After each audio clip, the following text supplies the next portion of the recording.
again, Multifamily Pros. Welcome back to another episode of the Resident Experience Podcast. I'm your host, Yolanda, and today we're continuing our deep dive into the 2024 State of Resident Experience Management Report, focusing on the most common assumptions and misconceptions that property management companies are making about their renters today. Joining me today is Jen Stahlman, author of Zego's insightful report. Jennifer, welcome to the show. Thanks for having me.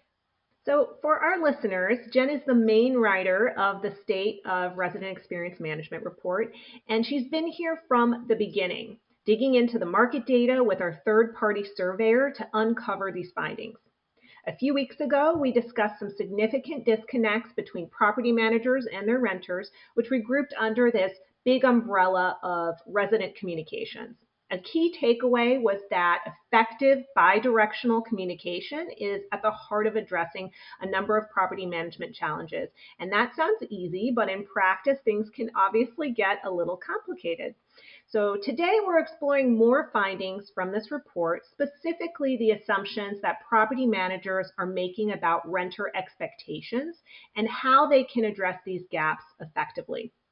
The first finding for our conversation is that property managers wrongfully assume that renters are continuously increasing their expectations. Jen, can you shed a little bit more light on this? Yeah, so 75% of property managers said that they believe renter expectations have risen in the past year, but our data actually shows that renter expectations have remained relatively stable. And while this might sound good for property managers, being out of sync with your renters like this can lead to unnecessary investments in areas that renters may not prioritize as highly. So what actually drives renter expectations according to our new survey findings? Well, the real drivers are the basics. They want a good value for rent. They want effective maintenance, good security and cleanliness. And we also found that as rents increase, renters do expect to have better service in those areas.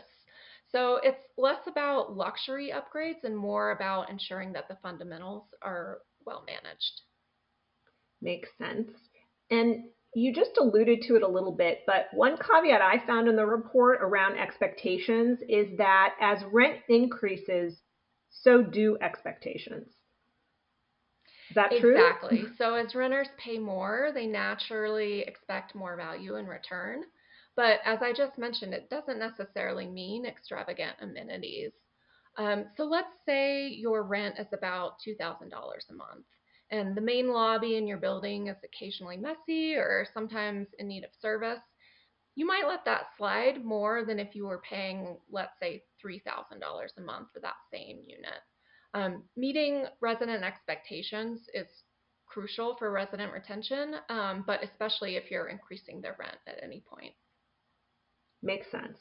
And so going back to basics, the 2024 report highlights that renters prioritize digital self-service tools for routine tasks, but they actually prefer human assistance for more complex issues.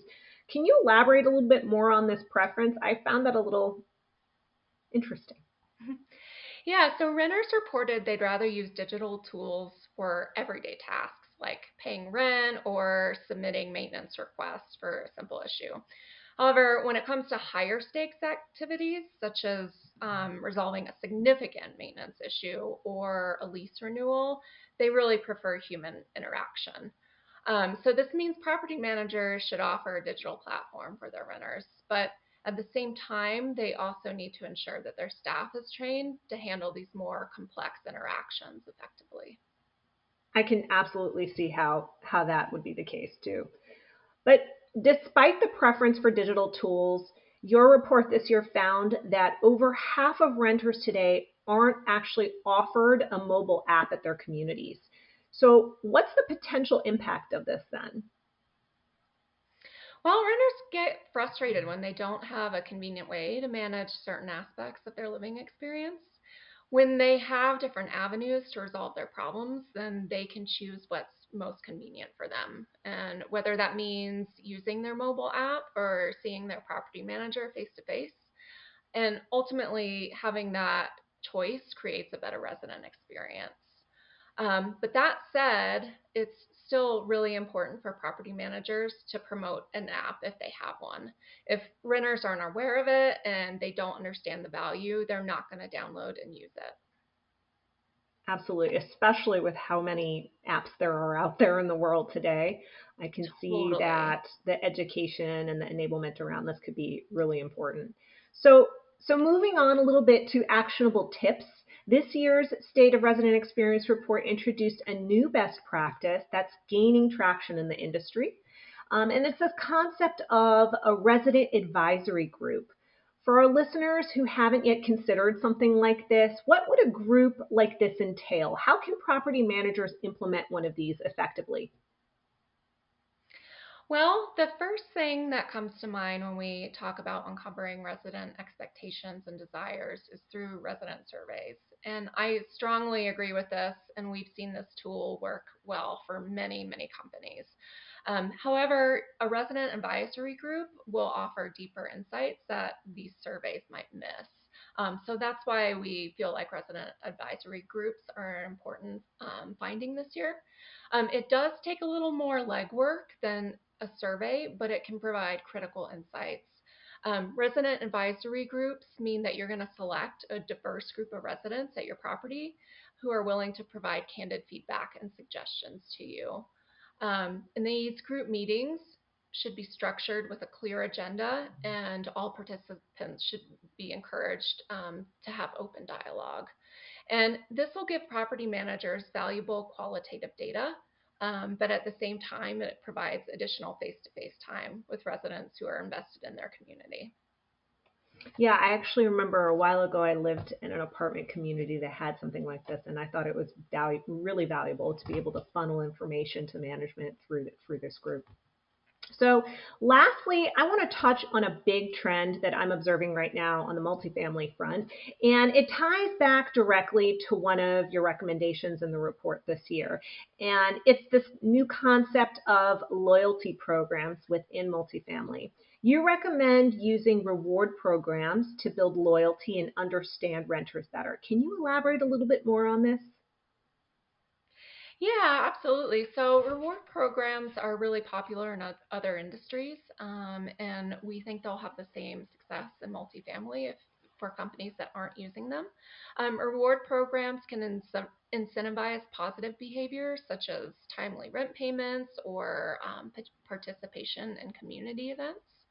And by tracking these behaviors, property managers can gain insights into resident preferences and then tailor their services accordingly. So it's really a win-win situation because it enhances resident satisfaction and loyalty. Definitely. And I really do see this trend taking off recently. Well, Jen, thank you so much for joining me today. This discussion has been incredibly enlightening. And as we wrap up, what is your key takeaway today for property managers looking to better understand and meet their own renter expectations? Do you have one big piece of advice? I have three. So the Okay, first is okay. going to be Three's you want to better. focus. Don't take your eye off the basics. The basics matter the most to renters. Um, and on top of that, you want to continue to leverage technology for your routine tasks. Make sure your staff is really educated for complex issues and they're available to residents when they need them. And then finally, engage with residents through advisory groups and reward programs. This will give property managers deeper insights into their residents and improve satisfaction as well. So you ask for one, you get three. I like it. Well, Jen, thank you so much again for joining me today. This has been a fun conversation to have with you, and I'm sure our listeners have gained some valuable insights as well. To our listeners, thank you so much for tuning in. Be sure to check out the 2024 State of Resident Experience Management Report, hot off the presses, published last month. And the download link will be in the show notes on our website as well. Thanks again, Jen. And folks, stay tuned for some good news. Thank you, Yolanda. It's the good news. Hey, multifamily pros, it's Amber, your behind the scenes podcast producer, stepping into a little bit of the spotlight to share some listener good news with you. Now, let's go over what's good news. Well, it can be anything. It's a successful work initiative, a fantastic resident review, a shout out to a colleague, a shout out to a friend. Heck, let's go ahead and promote yourself. I love self-promotion. Who else but you is going to call out that good news? Really, this is your time to shine. There's enough stress and anxiety in multifamily and the world. So let's help shine a brighter light on what's going right. How do you submit good news?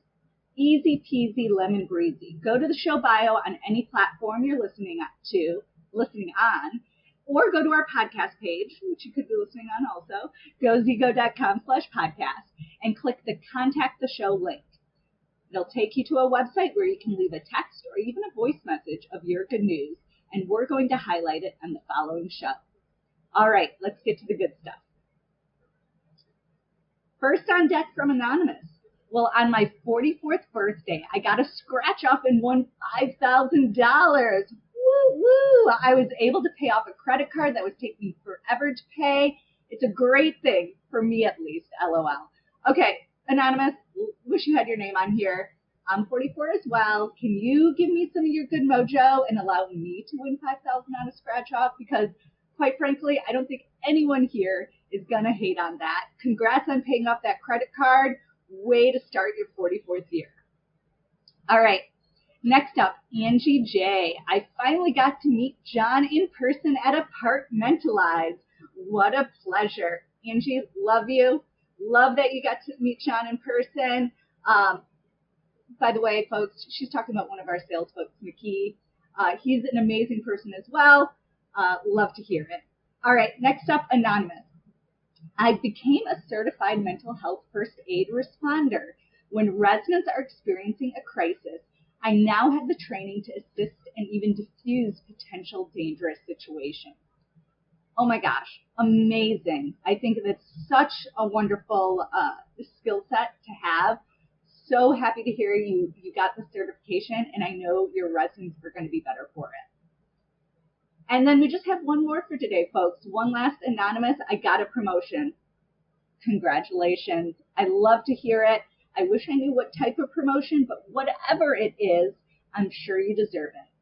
All right, folks. Thank you to everyone who has written in for the good news. I can't wait to hear what our listeners have to say next week. Don't miss an episode. Subscribe now to the Resident Experience podcast on your favorite platforms like Apple, Spotify, and Stitcher. You can always access episodes, including guest details and transcripts, on Zego's website, gozego.com.